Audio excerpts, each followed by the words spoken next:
Good evening, everybody. Welcome to this first edition of the monthly market equity insight in 2023. As you know, we do this event at the beginning of every month. And this month, I have with me my colleague Vishal Chopda, who's been a long-time analyst at UTI Asset Management Company, and also a fund manager who's involved in several of our schemes. And he's going to be talking about our ELSS scheme today. And he'll also talk about the focused equity fund, which he also manages. He's been a long-time analyst at UTI, tracking the consumer sector, but he's also tracked the cement and the telecom sector as well. So he's got very well-rounded experience in that sense. As usual, what we are going to do is that we'll run a presentation, and that presentation will talk about some of the key highlights, I would say, of 2022, which I think are some of the more noticeable changes which have happened. We won't be doing forecasts because I think forecasts are a distraction from the process of investing. This is something that we wrote about, or rather I wrote about in the monthly market commentary. So do look that up on the UTIMF website. So we don't do forecasts, but we always look at valuations, and we look at other factors that can give us some sort of framework within which we can think about portfolio construction and asset allocation, which is particularly relevant to investors and advisors like yourself who are on this call today. So without any further ado, we'll move ahead with the presentation. Now, these are some of the key highlights of 2022 that I wanted to share with you. These might not be the most popular things that people talk about when they talk about 2022, where the discussion happens to be more about things like geopolitics. It tends to be about, Russia, Ukraine, and the changing world order. But I believe really, these are three very interesting things that happened in 2022, and we'll take a look at this over the next few slides. So the first slide is about negative yields. Now, none of us had ever heard about a bond giving a negative yield. And post GFC, a few years post the GFC, we started to see the emergence of bonds, particularly I would say after the PIGS crisis and the sovereign crisis in Europe. We started to see the emergence of bonds trading at negative yields. So this chart looks at the period from 2011 all the way till 2022. And what you can see here is that suddenly in the early part of the first decade, or rather of 2010, you start to see the emergence of negative yielding bonds. And at one point of time, the peak number of bonds which were trading negative yields had gone up to as high as 4,000 bonds. Now, this year, 2022, was marked by a dramatic change in monetary policy stance by central banks, particularly the US Federal Reserve. But by the end of the year, we also saw the Japanese central bank start to change trajectory. And therefore, today we are in a situation in 2023 where for the first time in almost about 12 years, there is no bond with a negative yield left. Right. So these negative yields were an outcome of a world in which liquidity was abundant. Central banks were doing all they could in terms of trying to pour in liquidity. There was risk-averse behavior in the markets. Inflation refused to go up, but clearly we have exited that particular era. And while it's still very early days, I think there are a fair amount of commentaries you might have seen that really this is the end of that era. And this is what is signaled in the fact that for the first time in about, almost 12 years, the number of bonds with the negative yield has actually dropped below zero, which is what economics tells you should have been the case to begin with. So we have exited what was a very unusual era over the last 12 to 13 years. And it took a pandemic and the excessive fiscal and monetary policy stimulus, which triggered inflation, which has then got us to this point. Now, the next slide is another very interesting slide. This is from the Financial Times, and this shows you the total nominal return in US stocks and also the nominal return in US bonds for every year starting 1870 to 2022. So there's 150 years of data in this slide. Now, the most interesting thing in this is look at that bottom left-hand corner and you can see where 2022 is marked. It's a complete outlier. It was a negative year, a terrible negative year for stocks, but it was also one of the worst ever years for bonds. Now, this is very unusual because once again, particularly I would say over the last 12 years, and you could argue that this even goes back to post-2000 period, where bonds and equities have typically tended to be negatively correlated. So a typical balanced portfolio, 60-40, 50-50, always had this negative correlation in play, whereby a good year for equities may have meant a poor or an average year for bonds, and vice versa. A very poor year for equity, the portfolio performance was balanced out by a good performance in the bond part of your portfolio. But this is a complete outlier, a year in which both your bonds and your equities did terribly. And that is why you can see over here, once again, I think this was one of the highlights of 2022 from a US context, not necessarily every geography around the world, but to the extent that, you know, the sort of risk-free rate of the world is plotted out of the US, and we know that there are large degrees of correlation between markets. This is a complete outlier in terms of the behavior of US stocks and bonds. They were positively correlated, and both asset classes sold off. You did not get the benefit of a hedge between the performance of stocks and bonds in 2022. Finally, moving on to the third slide, which I think was another highlight of 2022, which is because of the geopolitics, and this is the only slide in which geopolitics comes in, into an era where rates were actually going up very dramatically, and you should have seen concerns about the prospects for growth coming to the forefront. Now, normally when concerns about prospects for growth come to the forefront, commodities tend to suffer. But because of this geopolitical twist where the Russia-Ukraine conflict broke out in February, you actually see a situation in which the Bloomberg Commodity Index on the left-hand side actually spiked even as the central bank started to take rates up. But I think by the time you get to the end of the year, you gradually, commodities come to a realization that supply chains have readjusted. There are growing concerns about the outlook for global growth, and therefore commodities in general have started to cool off compared to where we were in December 21. And on the right-hand side, you can see the subcomponents of the Bloomberg Commodity Index. In fact, the metals index finished negative, which is what you would expect in the context of a global slowdown as interest rates go up to fight inflation. But the two components of the commodity index which remained positive, one was the energy index. And this is particularly because of the fact that Russia is one of the key suppliers of both gas and crude oil to world markets and particularly to Europe. And therefore, that disruption left the energy index significantly above the December 21 starting point. Though when you look at crude oil and you look at natural gas prices in the US, they actually retreated back to December 21. Agriculture, again, the economies and geographies of Ukraine and Russia, very significant providers of agri-commodities. And therefore, that disruption, along with higher prices, meant that this index finished higher for the year. So this, I think, was another interesting outcome in 2022, where in the face of rising interest rates, commodities, because of geopolitical conflict, actually did very well in the first half, but then the reality of slower growth started to catch up with them. So these were some of the three, key highlights that I wanted to make, which made, I think, 2022 a sort of unusual and remarkable year. But this is always true about markets. There is always something in the market which will surprise you. But these are, I think, three of the things which came as a bit of a surprise in 2022.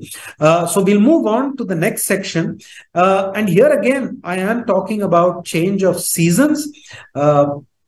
This is the change of seasons the way we understand investing styles, and there was a very big change in that style performances that we saw in calendar year 2022.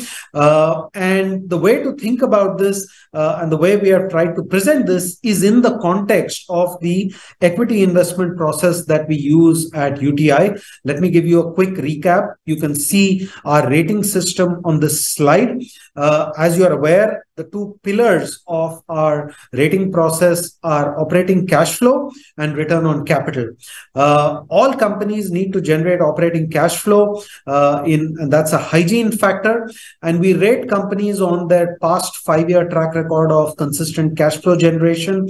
The best companies are rated C1. The most erratic companies get rated C3. So this tells you something about how consistently companies are able to generate cash flow from their operations, without which reported profits, which are an accounting number, actually are irrelevant.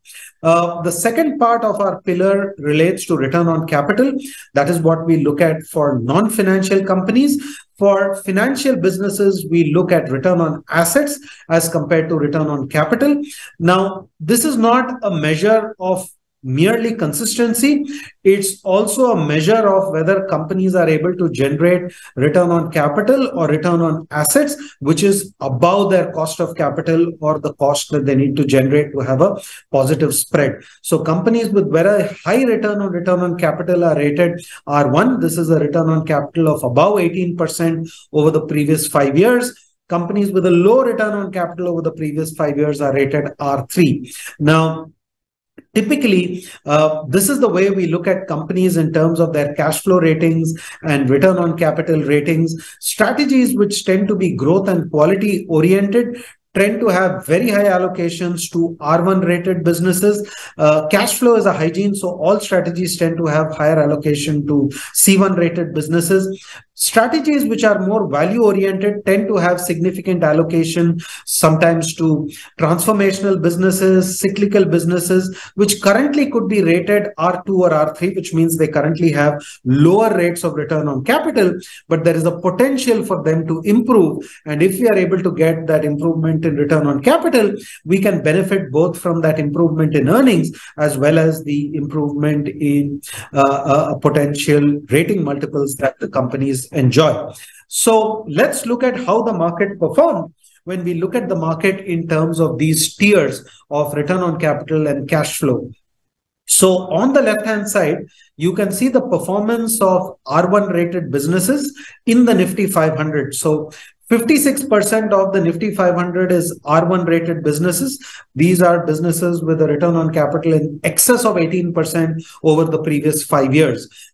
Companies with a return on capital less than 10% are called R3. These make up 13% of the Nifty 500. Now look at what happened in calendar 22.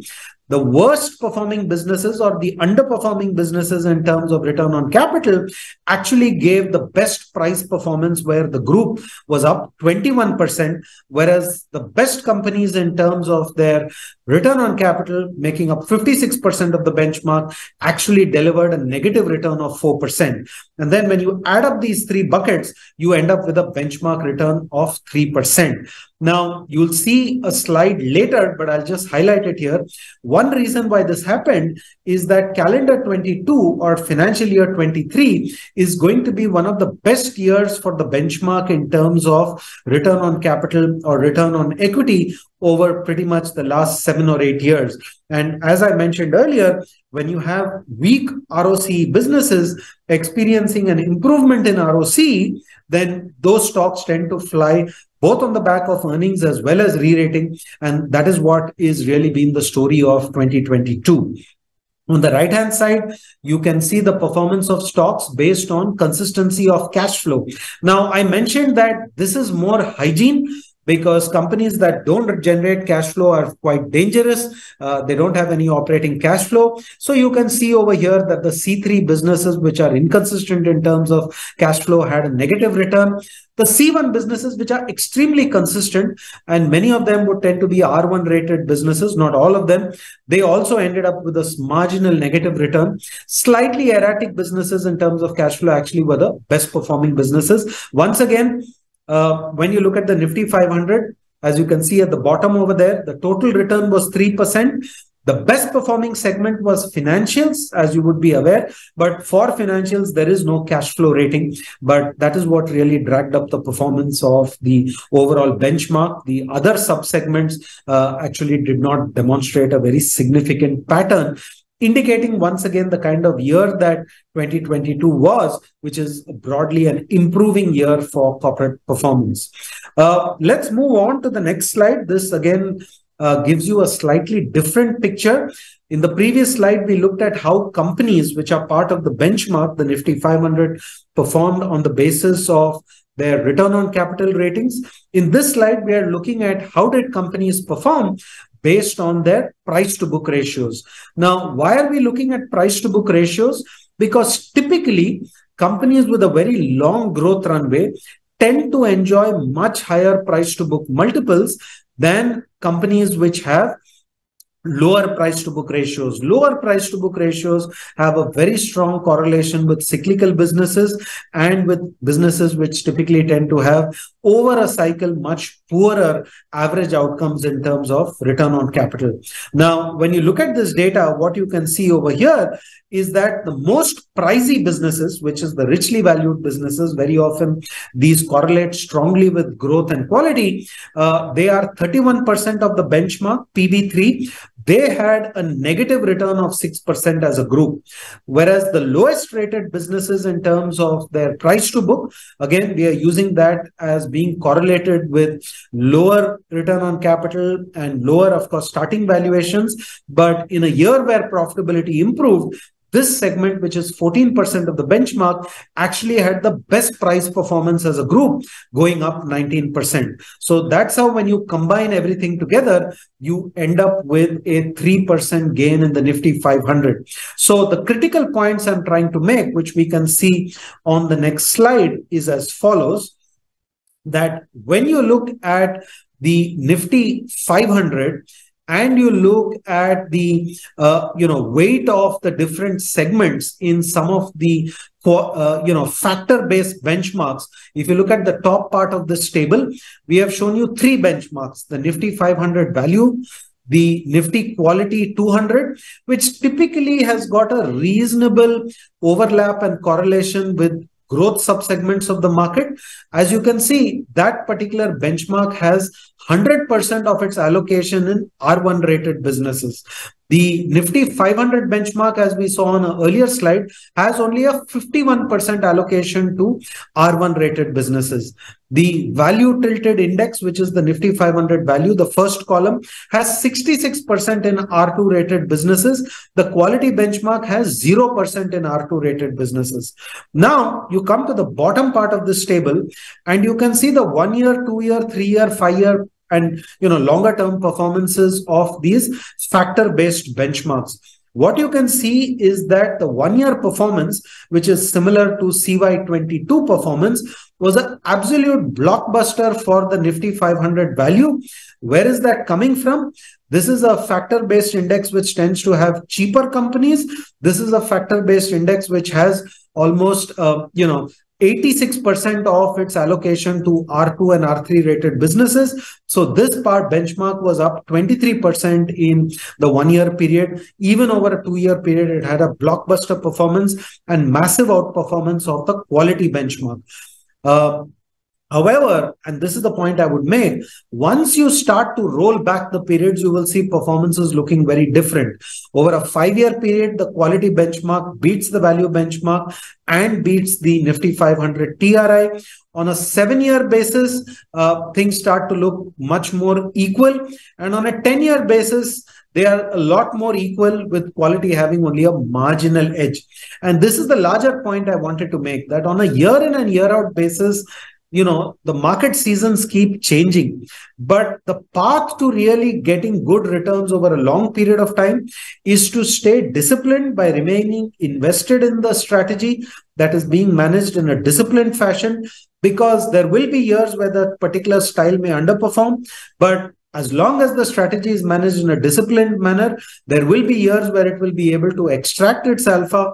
And therefore, over very long periods of time, actually, both of these demonstrate a good outcome in terms of being able to beat the benchmark. There could be some volatility. These are, after all, point-to-point returns. But really, the point I want to make is that over longer term, all of these become strategies which you can adopt to try and enhance your returns. Obviously, these are the returns of index strategies. Active strategies with their stock picking could potentially enhance these returns even above the level shown here and above the Nifty 500. So that's sort of the key element that I wanted to, share with all of you in terms of the change in seasons. And you can also go to our UTI MF blog and read the latest CIO monthly commentary, which once again in a blog and written format covers a lot of the comments that I've made today to help you understand this much better.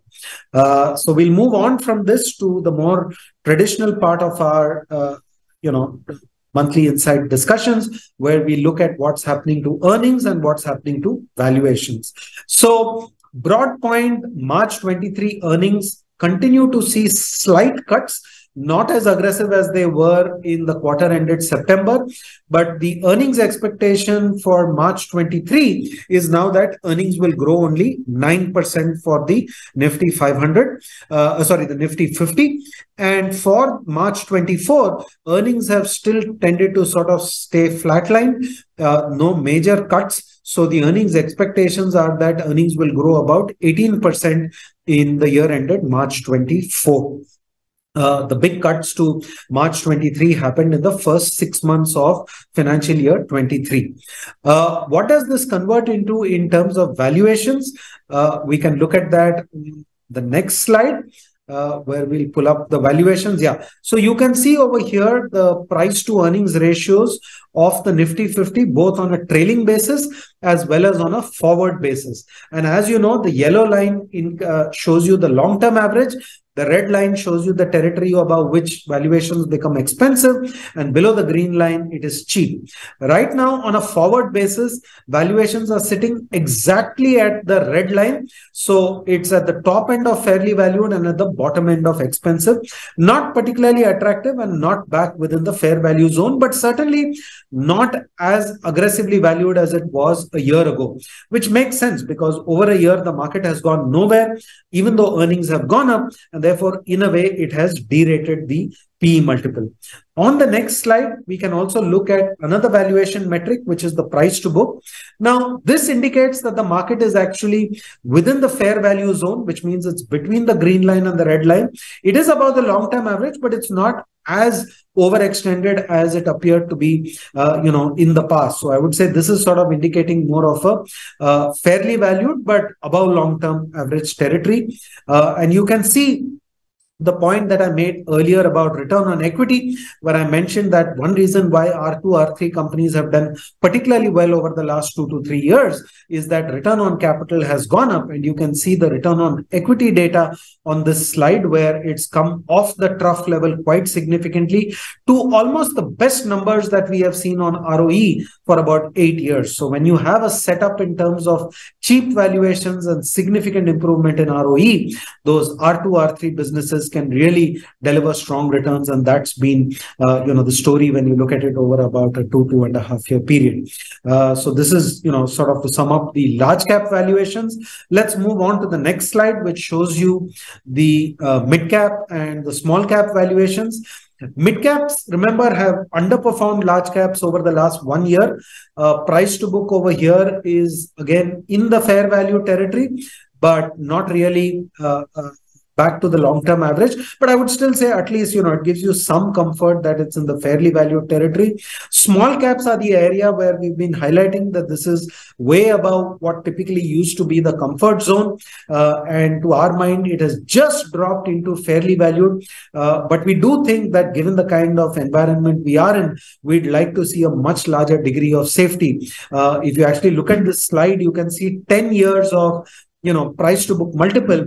And what I will point out is that even after this drop, this is actually the highest price to book multiple except for the last 2-year period, which is why, we would still highlight this area of small caps as being the area where there is some degree of valuation discomfort that we currently feel. Let's move on now to a comparison between bonds and equities. And as you can see here, the current gap between bonds and equities is almost 2%. It's not as attractive as it used to be maybe 60 or 90 days ago. But if you compare it to the long-term average, which is a 100 basis point differential, then there is still quite a bit of gap whereby fixed income would tend to be a lot more favorable when you look at this valuation metric in comparison to equity. So we've looked at how equities compare in terms of valuation to their own past history, price to earnings, price to book. Now we are looking at how do equity valuations compare to bonds. And what this chart is telling us is that long-term bonds actually appear attractive when we look at this slide. So just to sum it up on the next slide, the final macro, we've got one more, which is the mid-cap or the Nifty 50 premium or discount to the mid-cap index. Right now it's at a discount, which means the large caps are at a discount to the mid-cap. And this is another reason why we would actually point to maximum comfort being in large caps, lesser comfort in mid caps, and the least comfort in small caps based on a top-down valuation perspective at this point of time. Move on to the final sort of summary. The US Fed funds forecast is now expected to rise to above 5% in the first quarter. The Bloomberg probability of a US recession has gone up to 65%. I think the big change in the last 60 days or 30 days has actually been what's happened in China. There is a complete reversal of the zero COVID approach, and policy, both fiscal as well as credit and policy decisions of the government have started to turn very positive. In the short term, the spread of COVID may depress growth in the first quarter of this year, maybe even going into the second quarter, but the prospects of a growth revival in H2 CY23 have certainly improved. The dollar has significantly pulled back from its peak in CY22, reflecting concerns about global growth. And we can see those concerns about global growth now being reflected in commodity prices and shipping freight rates. In India, the policy rate forecast has largely remained unchanged, I would say, over the last 4 to 5 months. The peak rate expected to be about 6.5% in this current first quarter. The focus now is on the budget and the management of the current account deficit. We'll have to see the kind of fiscal discipline or attitude the government shows in the budget. But given that our overall debt to GDP is just a shade under 90%, we would like to see the government start to bring down the fiscal deficit from the current 6.4% targeted number to below 6% in the current year, and lay the trajectory for eventually bringing this down to about 4.5% by FY26. Earnings estimates have continued to drift lower marginally for FY23 during this quarter, but they have been stable for FY24. Equities are above the long-term averages, though they are certainly within the comfort zone, which is why we say that you can continue to adopt a staggered approach towards equities, but in general, on a relative basis, bonds appear more attractive relative to equities. And that is why the final comment from us: shift your mindset from Tina to Tara. Now, what do we mean by Tina and Tara? On the next slide, as you can see, Tina is there is no alternative. In a world where rates were very, very low, both in India and globally, equities appear to be the only way to be able to meet long-term expectations that one had for the returns one desired from the portfolio.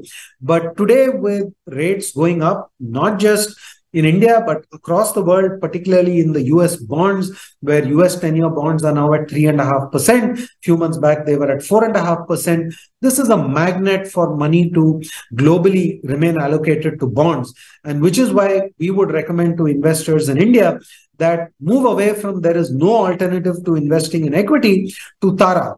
There are reasonable alternatives. That is what TARA stands for.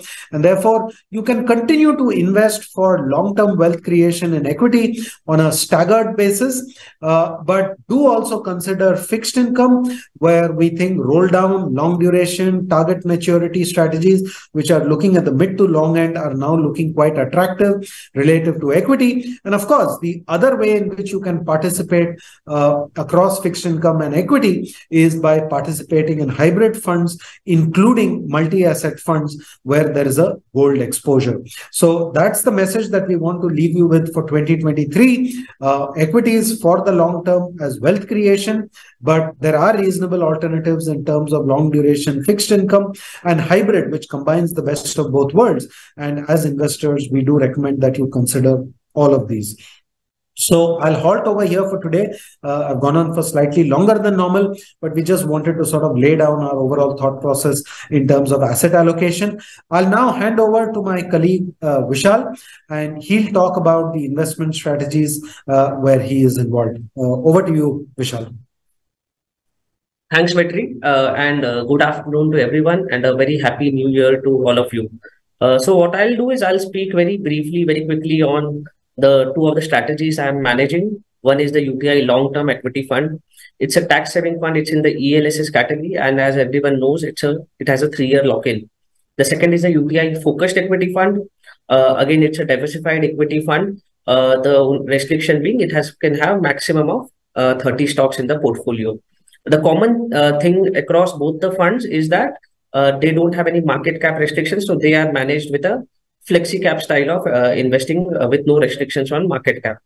And on this slide, you can see the our product spectrum, and we classify both the focused equity fund and the tax saving fund as part of a core allocation of a investor, along with the other diversified equity funds. So like, as I already mentioned, like flexi cap and value opportunities fund, both these funds again don't have any market cap restrictions.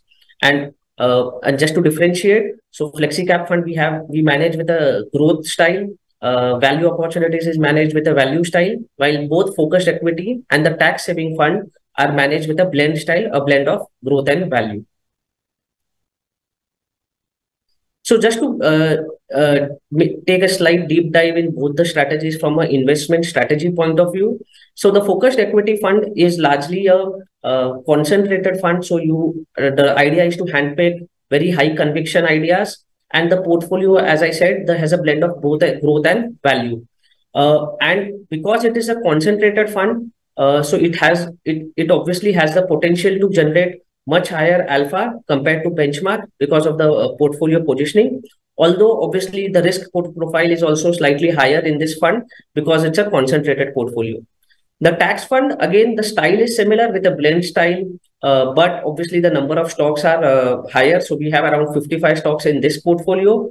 And in this portfolio, because generally the investor comes with a 3-year lock-in, what we try to do is that we try to have a slightly higher exposure in mid and small cap stocks, because we have realized that over a longer term point of view, mid and small cap stocks generally tend to give slightly higher alpha compared to large caps. So the idea is to have, say, a 55 to 65% range in large caps and 35 to 45% in mid and small caps. So if you look at the table below, you will realize that both the funds, focused fund and tax fund, have close to 20% in mid caps.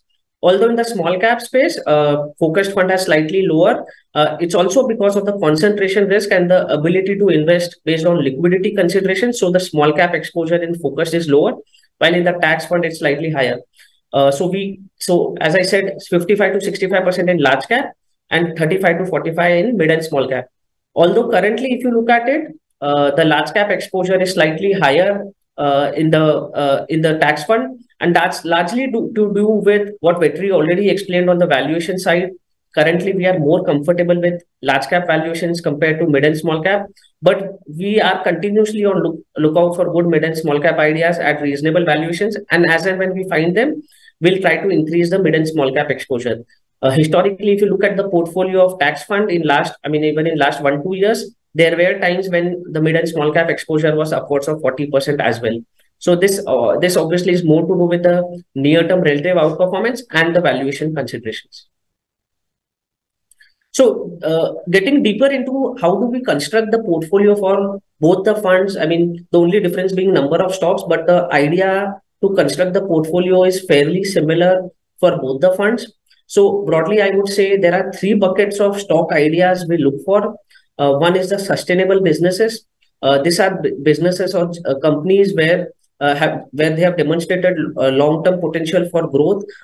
They have strong balance sheets, generally good quality cash flows and return ratios, and they are generally fall in the R1C1 bucket, which Vetri had explained. And this generally will have this kind of portfolio, this bucket of companies will largely fall more in the growth side of the style of the portfolio. The second will be cyclical opportunities, where there we try to pick companies where we think there is a potential for mean reversion in either valuations or margins or growth.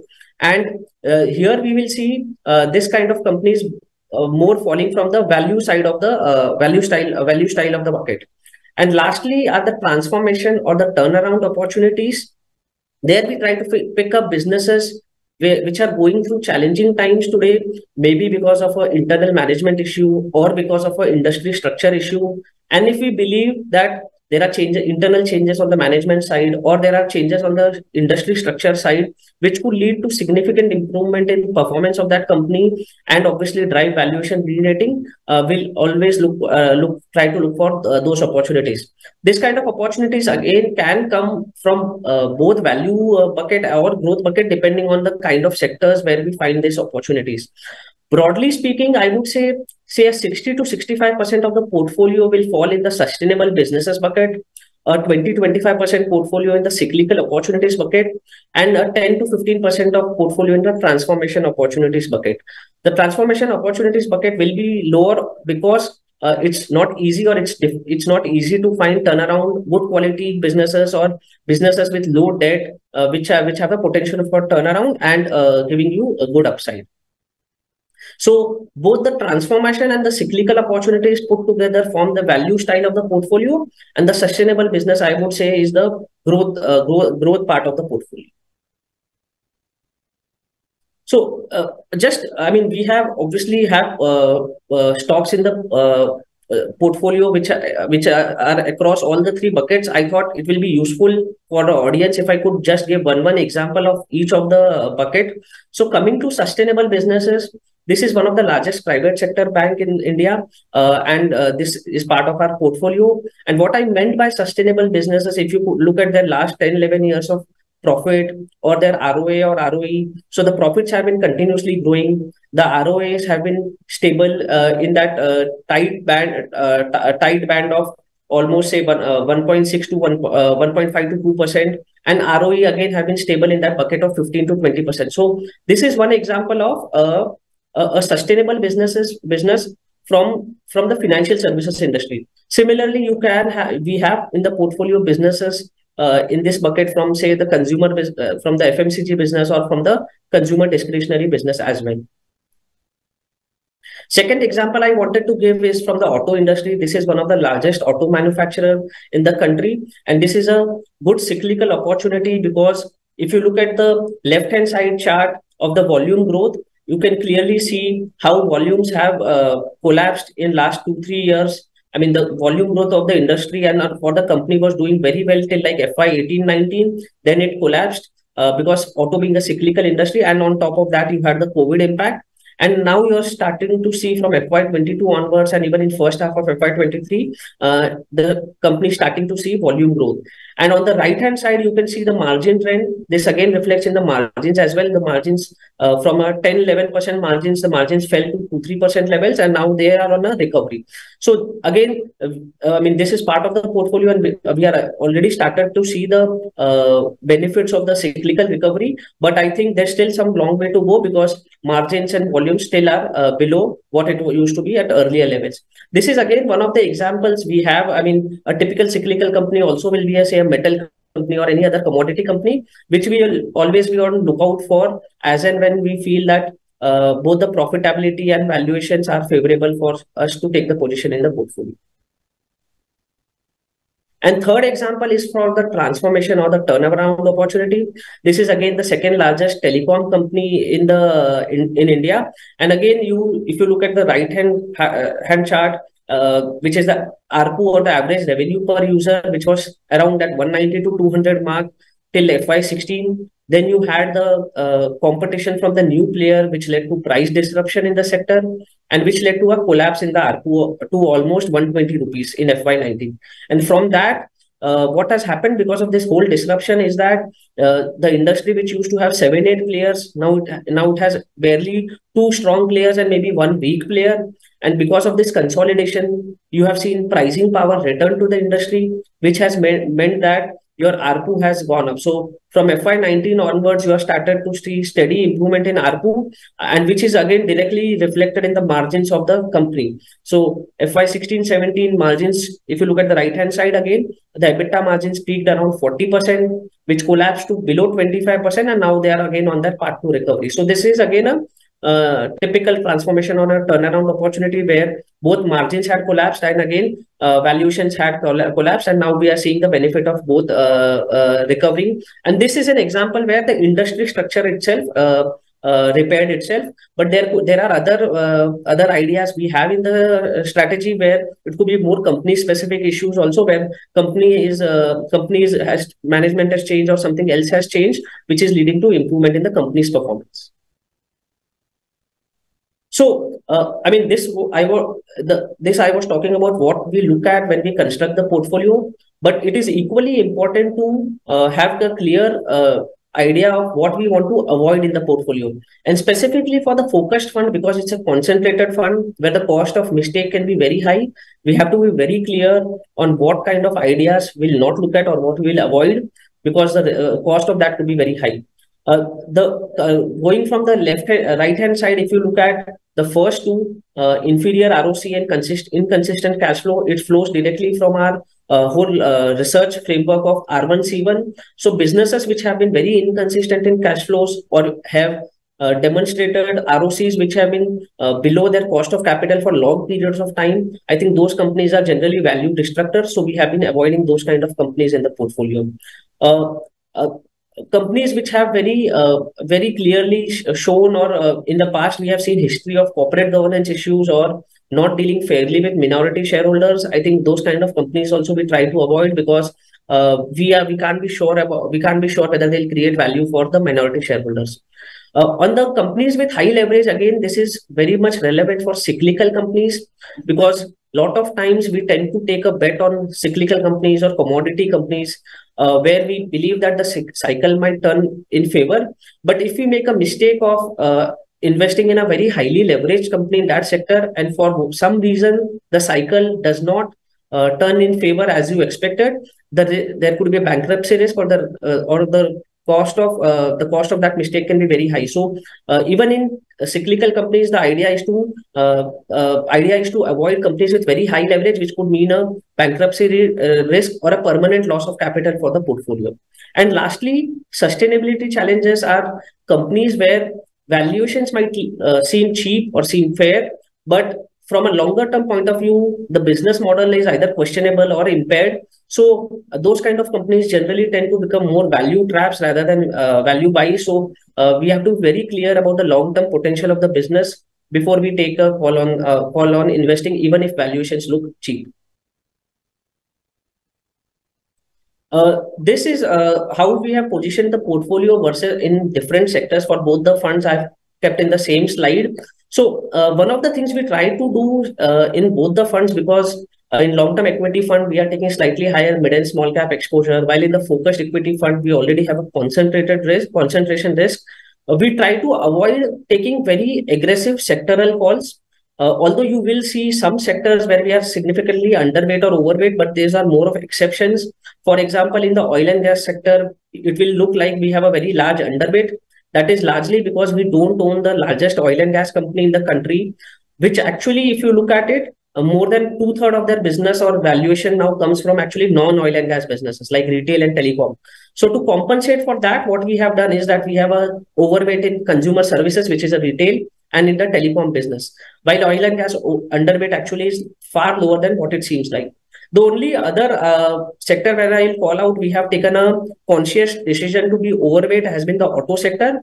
Again, that is largely because the sector has gone through a very deep phase of correct down cycle in last few years, and we expect next few years the cycle to be favorable. So that is one sector we have actually taken a slightly aggressive stance. Otherwise, if you look at most of the sectors, the portfolio weights will be in that 1 to 2% underweight or overweight compared to the benchmark weight. Oil and gas and auto, I would say, being one of the two exceptions. And lastly, to summarize both the strategies in terms of numbers, as Vetri also already mentioned that actually cash flows or C1 is more of a hygiene. So if you look at both the portfolio, more than 90% of the portfolio is in C1 companies. While even when you look at the R1 metric, because we manage this fund with a blend style, so the R1 proportion of the portfolio is close to 52 to 54%. Some of our growth style funds will have R1 proportion much higher than that, while the value style funds will have R1 proportion lower than that. We try to have a lower proportion to R3 as well. So R3 is below 20% in both the funds. And one of the other key things, if you look at both the funds, is the very high active share. The focused fund, because it's a 30 stock portfolio, concentrated portfolio, the active share is almost 75 odd percent.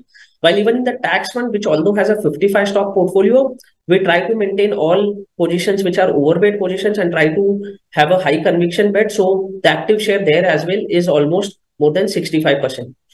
This data or this slide which you are seeing actually is available for all of you to track on a monthly basis. This you can see on our website also, and part of our fund watch as well. So this data actually you can track for all our funds on a consistent basis.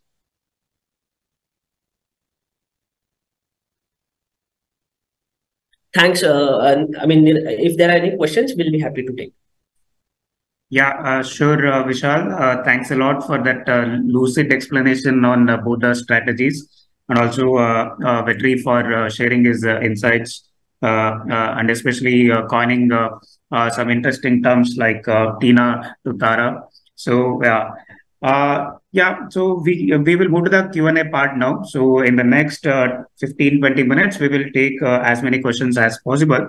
And we also add a few questions in hand, and we have put that on the slide. And we will also move on to take certain online questions as well in the next 15 minutes.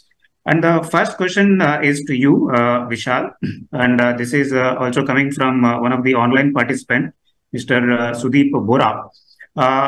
The question goes like this: if IT sector's growth is at risk in next few quarters due to the US recession, what is driving your conviction to maintain portfolio exposure in the sector? So actually, if you look at both the portfolios, the focused fund and the tax fund, actually we are actually slightly underweight the sector. So we have like close to 100 bips of underweight in the sector. And that is the underweight is largely because of the answer is in the question itself, is because of this near-term risk or risk of US recession or a slowdown in both US and Europe, which could mean there could be a slowdown in growth for some time. And on top of that, valuations although have corrected from the peak, but still are slightly at a premium to what they were at from pre-COVID times. But what I would say is that based on the current tech cycle or the spendings, what is happening or where the cloud adoption is happening across enterprises, I would say we are still a long way in that entire journey. And once this near-term risk of recession or slowdown goes away, I mean, we don't know how many quarters it will take, 3 quarters, 4 quarters, 6 quarters. But post that, I think the growth will again resume. And the growth actually from after that also, we expect it to be higher than what it was pre-COVID. I mean, pre-COVID, the growth for larger IT companies was in that 7-8% range. And going ahead, growth could be better, which means that valuations could continue to remain at premium to what they were at pre-COVID level. So I think that is driving the conviction that the sector still looks from a longer term point of view, although there are near-term concerns. And if there is obviously a further valuation correction, I think that could be a good opportunity to invest in the sector. Sure, Vishal, thanks for that. Here's the second question, and this is a question to Vetri. Vetri, given the budget is due in next month, what do you expect from the fiscal policy for the financial year 24? Sure. So, I think we have already seen the government start to make some very smart moves ahead of the budget. One of the big decisions that they took earlier, I think 2 weeks ago, was essentially to pull out the Prime Minister scheme whereby free grains were being given. Remember, this was the main method through which they were actually providing some degree of income or food support to those who were worst affected by the pandemic. But the cost of this program was very, very high. So they have actually withdrawn that program. Of course, they have sort of talked about making the food grains made available under the National Food Security Act at zero cost as compared to the current subsidized cost. But that incremental cost is only about 15,000 crores, whereas the cost of the free grain that was being given under the Garib Kalyan Yojana was, much higher. It was a multiple of that, well over 1 lakh crores. So actually, this is again, in some senses, indicative of the fact that as we get more conviction that the economy has come out of its worst patch, there is a case for fiscal policy to turn more neutral, to turn more disciplined. And, I think government has already articulated the case for fiscal deficit to head towards 4.5% in 2026. The target was 6.4% for March 23. I would expect that, in this budget, they will continue to demonstrate fiscal discipline and look to compress the fiscal deficit at least by about 50 basis points. Not very clear to me that they will be able to conduct major increases in capex in the current budget, because as we get closer to election time, there may also be pressure in general to continue support to social spending programs. But broadly, I think what we would like to see is fiscal discipline. And in the last budget, I think, one of the key things the government articulated is that it did not wish to keep tinkering with the tax structure in every budget. Remember, in the budget now, you can only tinker with direct taxes, because indirect taxes are done by the GST Council, which, meets pretty much on a monthly basis. So the only thing they can tinker with is direct taxes. But here again, the direction seems to be that they don't want to tinker with this on a regular basis. So I'm hoping for stability in tax policy combined with fiscal discipline. I think that's the expectation from the budget. Also, Niranjan, if I can just add to something, Vishal made the point about IT. I think going back 18 months to the last quarter of 2021, that is when IT sector was trading at massive premiums to its long-term historical average based on expectations of significant growth. But what we've seen over the last 15 to 18 months is a derating of that sector. So, yes, of course, the news is adverse, but don't lose sight of the fact that simultaneously valuations have started to derate. And the way, we would look at this as an opportunity is that when valuations derate, it's more important to see when the valuations give you margin of comfort rather than look over your shoulder and worry about a US recession. So yes, there is some risk of recession, but when the valuations enter the comfort zone, we would actually look for opportunities. In general, each strategy will have its own, sort of speed at which it may choose to add or go slow in terms of adding positions. But into a derating process, a sector which has reasonably strong medium to long-term growth prospects, the most competitive, globally competitive sector out of India, into a valuation correction, rather than worry about the recession, we would look at it as an opportunity to add. Thanks, Vetri, for that. And also, thanks for decoding on the IT sector as well. One last question before we take more live question. This is a question to you, Vishal.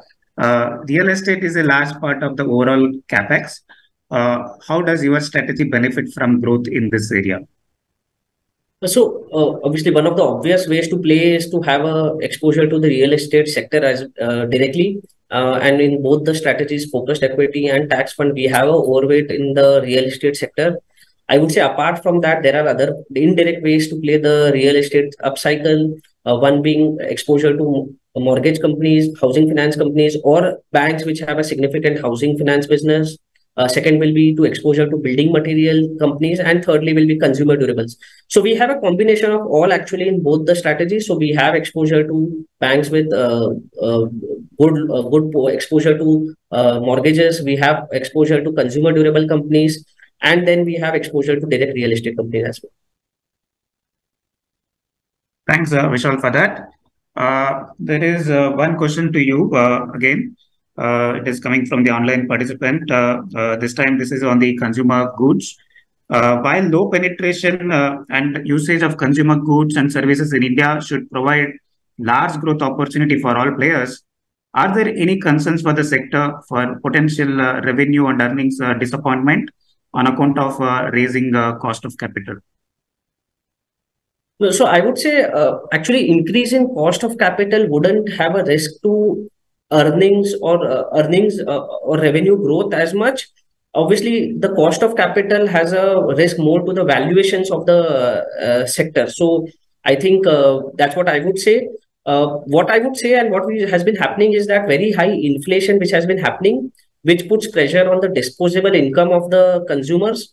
That has obviously more shorter term implications for the growth in the both consumer staples as well as discretionary sector, discretionary companies, as obviously your disposable income goes down if inflation is higher. From a longer term point of view, again, I would say, and we have seen this across countries, it is more about the growth in your per capita income, which drives penetration and growth of discretionary and consumer goods companies. So as long as your per capita income growth is higher than inflation, then obviously I think the penetration and the growth of consumer goods companies will continue. Sure. Thanks, Vishal. This is a question to Vetri coming from Nishikant Hor. If interest rate is expected to remain elevated both in India and also globally, along with higher geopolitical risk, how is this likely to weigh on corporate earnings, and which pockets are expected to get a deeper cut? You're on mute, Vetri. Yeah. Sorry. Interesting question. I'm not an expert on geopolitics, so I'm going to stay away from that, except to say that geopolitics is risk is a reality. It's never, ever completely absent. Maybe there was a period of time where we thought less about it, but it's always something which is omnipresent. And, I think these tectonic plates will continue shifting. So geopolitics, not necessarily the primary prism through which one should look at investing. I think the other part of the question is, more relevant. I do think, and, I think I saw another question flash across in terms of what was the most interesting, takeaway from my view in terms of what changed in 2022. To my mind, I think the most definitive change which has happened is that the end of easy money is now behind us. Right? We went through a period of almost 13 years post the GFC where, interest rates tended to stay closer to zero. Inflation refused to go up about 2%. And now across the world, we have a surge in inflation and all the bond yields have moved into positive territory. Never have we ever imagined a period in which the US Federal Reserve would carry out 4 75 basis point hikes in less than 9 months, right? This is unbelievable. This was not the base expectation going back any time in the past, 13 or 14 years. Now, the minute you have bond yields, which in the US, for example, the 10-year bond yield is at, let's say, 3.5, 360. This is a magnet for long-term money where for the last 12 to 13 years, it was always looking for a different home because in the last 12 to 13 years, the argument was there is no alternative. Bonds are yielding too low. Therefore, you have to go down the risk curve to be able to extract some value from your investments. But when you've got a 10-year bond, which is 3.5, I think it starts to become a magnet for global capital to sort of reallocate in favor of bonds. And I think even for investors in India, given the current bond yields, 10-year bond yield, 730, 740 range, with the central bank committed to, bringing inflation back within the 4% plus or minus 2% range. And the central bank governor in multiple interviews over the last few months reiterating that the longer term target is 4% inflation. Just for a moment, presume that the central bank governor manages to deliver on that target of 4% inflation. You've got a 10-year bond yield at 7.5%. There is significantly scope for the yields to sort of correct over there in line with the drop in inflation expectations. So I do think the message is that you have to think about other reasonable alternatives. You are no longer in a TINA market. Bonds are attractive relative to equities in India, and therefore that's something that investors should keep in mind while making their allocations. Sure, Vetri. Thanks for that. There is another question on the similar line. In fact, this is on the minds of the many of the viewers, I guess. So after significant volatility in 2022, what are your thoughts on the markets for 2023? And which are the areas of opportunities or the themes that can play out, and what to watch out for? So, my default setting, maybe because I've been in the market for 30 years, is that I always expect volatility. I would be very surprised if equity markets don't have volatility. In a way, volatility is the price that we pay for the superior returns that equities can deliver.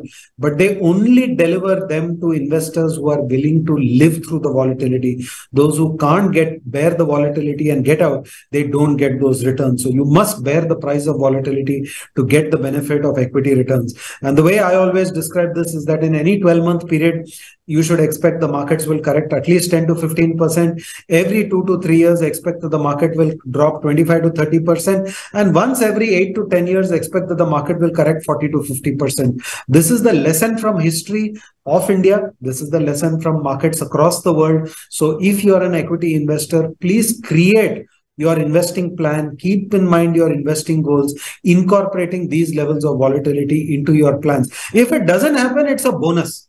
But the critical thing about investing is to be prepared, because you can't predict what will happen. So it's better to be prepared. And therefore, I would say expect volatility. You never know the source of volatility. The greatest sources of volatility in my career have come from things I didn't know they could even happen, be it the global financial crisis, where some of the best known financial institutions that I respected and trusted collapsed in front of our eyes, though you could argue that the fundamentals were starting to point that way, or something like the global pandemic and the unexpected response in terms of the ferocity of fiscal and monetary response that central banks unfolded. None of this could have been anticipated beforehand. So surprising things are always happening in the world, and it's better to be prepared for it. Sure. Thanks, Vetri. It is already time. However, we will take last 2-3 questions for this evening before we wrap it up. One question to you, Vishal. So UTI focused equity fund being a concentrated fund, how do you manage the inherent high risk of the portfolio? And the second part of this is in the last 1 year period, especially focus fund as a category had a challenge in terms of beating the benchmark returns. And also, this is the case for the most of the funds in the category, and including UTI fund, marginally underperforming the benchmark. So what has actually led to that underperformance, and how do you look out in terms of the fund beating the benchmark in the long term?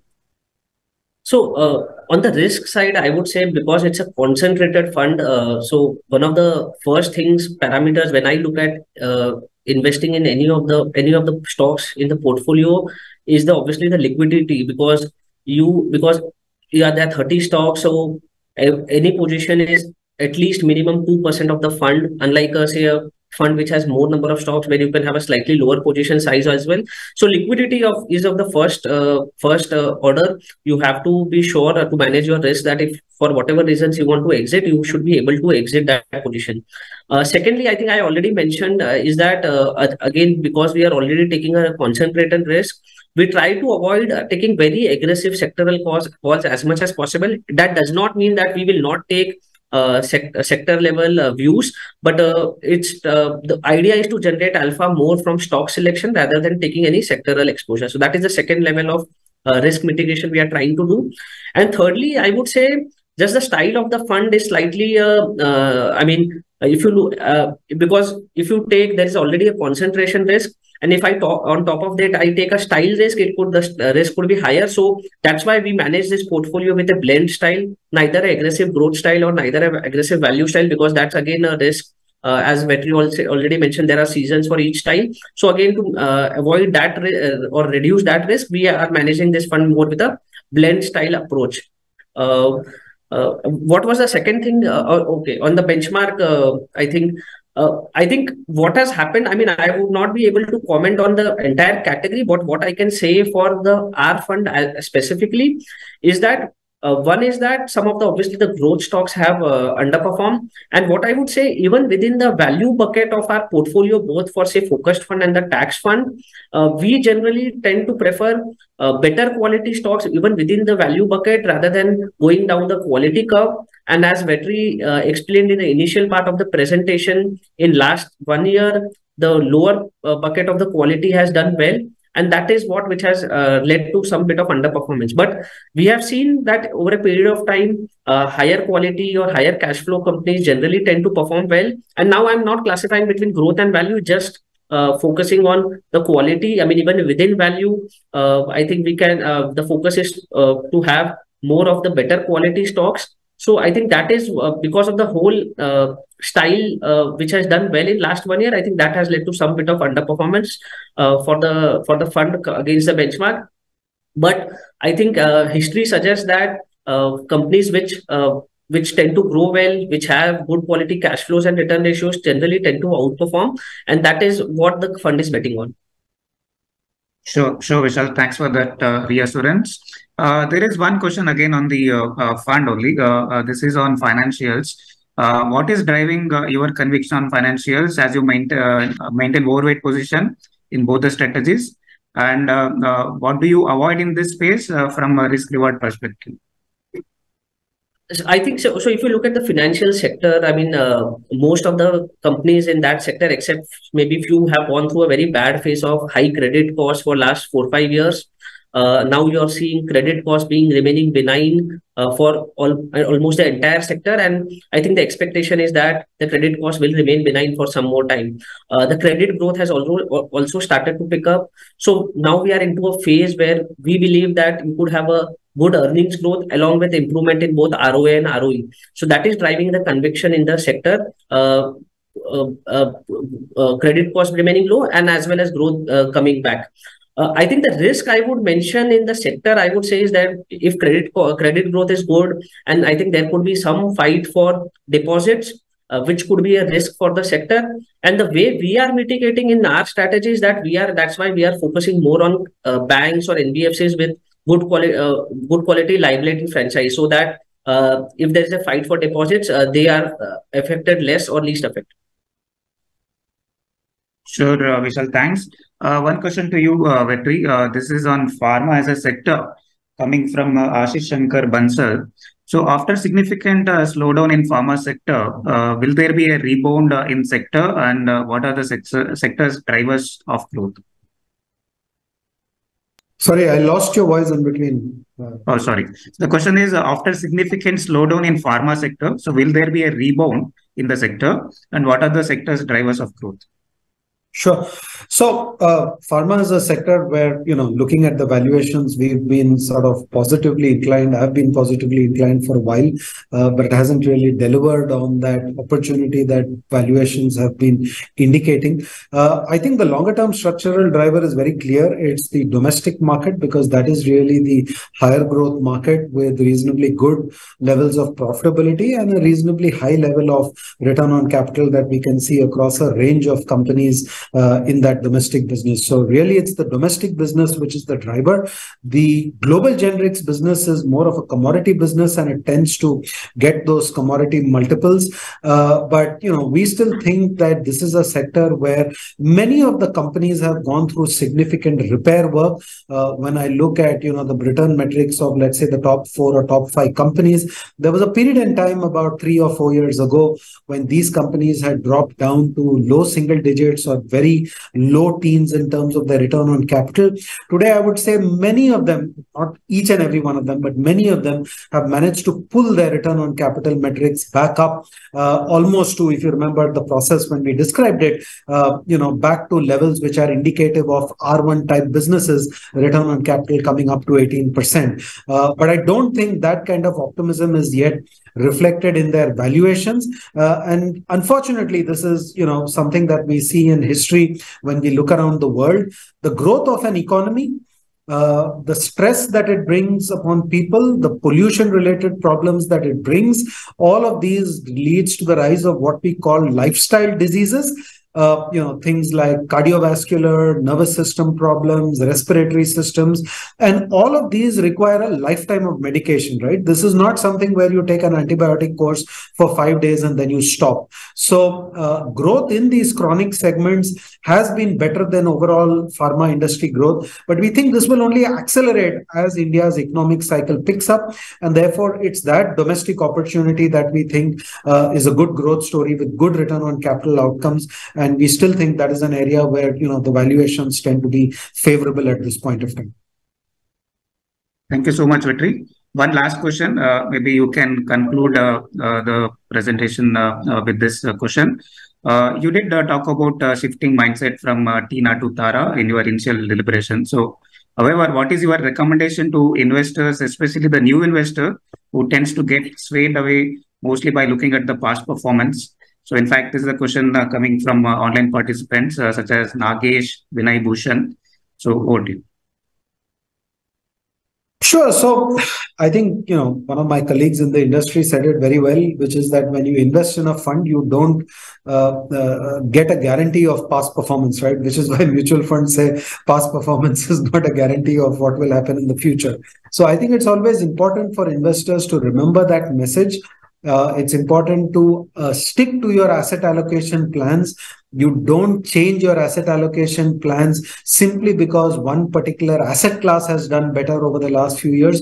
You don't change your investing plans simply because a particular market cap segment has done better than the other over the previous few years. You don't change your investing allocation simply because a particular style of investing has done better than the others.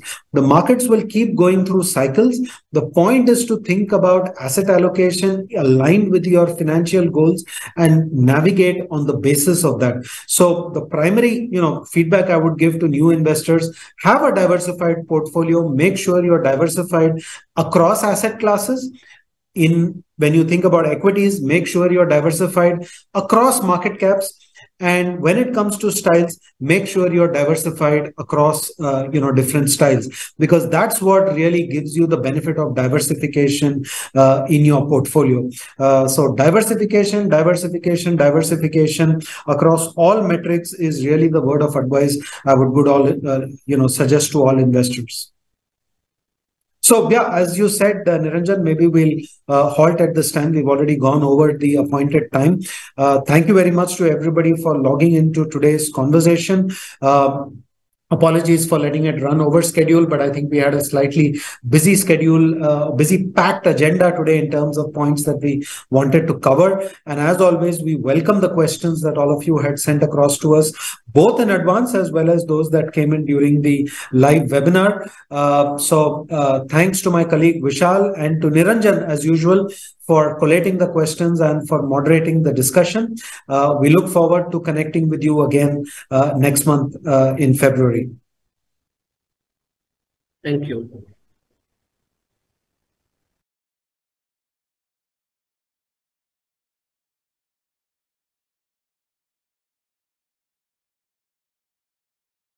Mutual fund investments are subject to market risks. Read all scheme-related documents carefully.